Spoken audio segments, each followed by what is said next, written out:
बिस्मिल्लाहिर्रहमानिर्रहीम। अस्सलाम वालेकुम स्टूडेंट्स, आज हम chapter number 11 heat and thermodynamics से नेक्स्ट टॉपिक को पढ़ने लगे हैं और आज हमारे टॉपिक का नेम है first law of thermodynamics. First law of thermodynamics की सबसे पहले हम डेफिनेशन पे चलते हैं कि हम किस तरह से डिफ़ाइन कर सकते हैं फर्स्ट लॉ ऑफ थर्मोडायनेमिक्स को। तो जब भी आप हीट सप्लाई करते हैं किसी भी सिस्टम को, तो उसके अंदर चेंज आता है उसकी इंटरनल एनर्जी में। कैसे चेंज आता है इंटरनल एनर्जी में? फ्रॉम इनिशियल टू फाइनल, यानी इनिशियल से लेके फाइनल तक उसमें चेंज प्रोड्यूस होता है, और plus the work done by the system. तो आप इसको ऐसे भी डिफाइन कर सकते हैं एक और वे से, the change in internal energy of a system is equals to heat added to the system minus the work done by the system. तो दो वेज हैं आपको इसको डिफाइन करने के। Whenever a heat is added to a system there must be a change in internal energy plus the work done by the system. एक ये वे है इसको डिफाइन करने का, और एक ये जो आपके सामने लिखा हुआ है, एक ये भी तरीका है इसको डिफाइन करने का। तो आप इसको लिख सकते हैं mathematically, Q is equals to del U plus W, या आप यहाँ से लिख सकते हैं del U is equals to Q minus W. अब फर्स्ट लॉ ऑफ थर्मोडायनेमिक्स को समझने के लिए हम कुछ इसकी एग्जांपल देखते हैं। बाइसिकल का पंप, ये एक एग्जांपल है फर्स्ट लॉ ऑफ थर्मोडायनेमिक्स की, कि बाइसिकल के पंप के साथ एक थर्मोकपल लगा होता है टेम्परेचर को सेंस करने के लिए, और एक मिली वोल्ट मीटर लगा होता है टू मेजर द ईएमएफ और द वोल्टेज। इसके अलावा उसके अंदर एयर के मॉलिक्यूल्स प्रेजेंट होते हैं। अगर आप उसके पंप को रैपिडली पुश या पुल करें, तो उसके पुश या पुल करने की वजह से उसका जो टेम्परेचर है वो इंक्रीज़ कर जाएगा, और टेम्परेचर इंक्रीज़ करेगा तो इसका मतलब उसकी इंटरनल एनर्जी भी क्या कर जाएगी? इंक्रीज़ कर जाएगी, क्योंकि इसकी रैपिडली एक्सपेंशन या कंप्रेशन की वजह से इसके ऊपर वर्क डन होगा। तो ये एक एग्जांपल थी बाइसिकल पंप की। इसके अलावा ह्यूमन मेटाबॉलिज्म, ये भी एग्जांपल है फर्स्ट लॉ ऑफ थर्मोडायनेमिक्स की। ह्यूमन मेटाबॉलिज्म में जो ह्यूमन होते हैं उनको वर्क डन करने के लिए, जो वो वर्क डन करते हैं उनको एनर्जी रिक्वायर होती है, यानी उनके अंदर जो सेल की ग्रोथ होती है, जो नए सेल बनते हैं और पुराने सेल डेड हो जाते हैं, उसके लिए उनको एनर्जी की ज़रूरत होती है, और वो एनर्जी वो कहाँ से हासिल करते हैं? फूड से हासिल करते हैं। तो ये एक एग्जांपल थी, दो हमने इसकी समझी हैं फर्स्ट लॉ ऑफ थर्मोडायनेमिक्स की। अब हम इसके कुछ कॉन्सिक्वेंसेस देखेंगे फर्स्ट लॉ ऑफ थर्मोडायनेमिक्स के। तो दो कॉन्सिक्वेंसेस हैं, एक आइसोथर्मल प्रोसेस है और एक एडियाबैटिक प्रोसेस है। तो आइसोथर्मल प्रोसेस क्या होता है? Iso mean same and thermal mean temperature.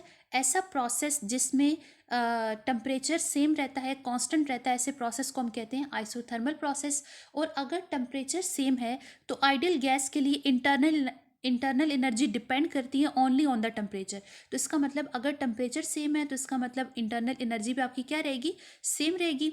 अब ये आपने कहाँ पे पढ़ा था? इसको आपने अप्लाई किया था बॉयल्स लॉ में, जिसमें टेम्परेचर सेम रहता है, P V is equals to constant. ये हम बॉयल्स लॉ पहले पढ़ चुके हैं। तो ये की क्वेश्चन थी, P is inversely proportional to V या P V is equals to constant. ये बॉयल्स लॉ की क्वेश्चन थी।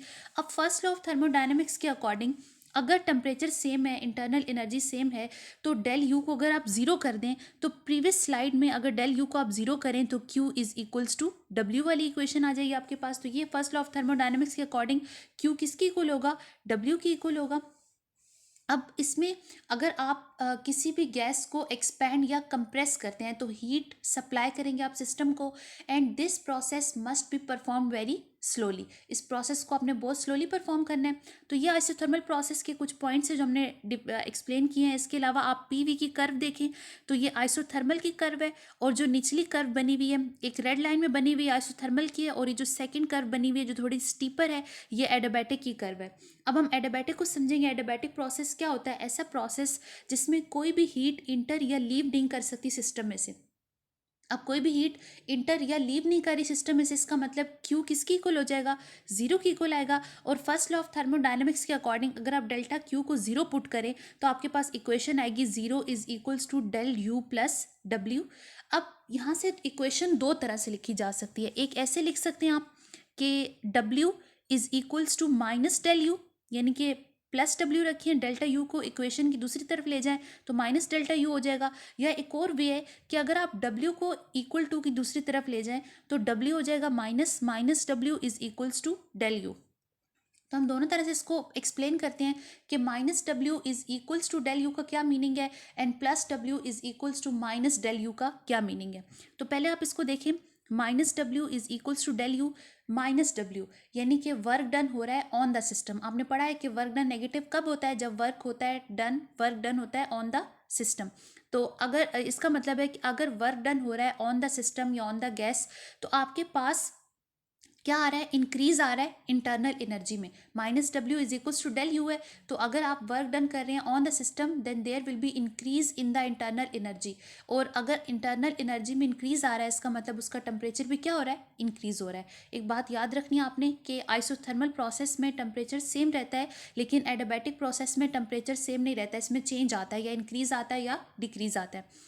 और एक और तरह से आप इक्वेशन को लिख सकते हैं, जैसे कि इधर आपके सामने भी लिखी हुई है, W is equals to minus del U. पहले हमने माइनस डब्ल्यू को डिस्क्राइब किया, अब plus W is equals to minus del U. इसको आप कैसे डिस्क्राइब कर सकते हैं, और प्लस डब्ल्यू रिप्रेजेंट करता है work done by the system. तो अगर वर्क डन हो रहा है बाय द सिस्टम, इसका मतलब है there must be decrease in the internal energy. और अगर इंटरनल एनर्जी में डिक्रीज आ रहा है, तो इसका मीन क्या है कि इसका जो टेम्परेचर है वो भी क्या कर रहा है, डिक्रीज कर रहा है। तो ये आपने इसको एक्सप्लेन कर लिया, कुछ इसके पॉइंट्स है जो हमने यहाँ पर एक्सप्लेन किए। उसके बाद लास्ट में आपने बोला है कि compression and expansion must be perform very slowly, ये आपने आइसोथर्मल में बोला है। लेकिन एडियाबैटिक प्रोसेस ऐसा प्रोसेस है जिसमें एक्सपेंशन या कंप्रेशन को आप रैपिडली परफॉर्म करते हैं। इसकी एग्जांपल अगर आप देखें तो rapid escape of air from a burst tyre, ये एक एग्जांपल है एडियाबैटिक की। इसके अलावा rapid expansion and compression of air through which a sound wave is passing, एक ये एग्जांपल आप इसकी ले सकते हैं। इसके अलावा जो क्लाउड की फॉर्मेशन होती है एटमॉस्फेयर में, ये भी एडियाबैटिक प्रोसेस की एक एग्जांपल है।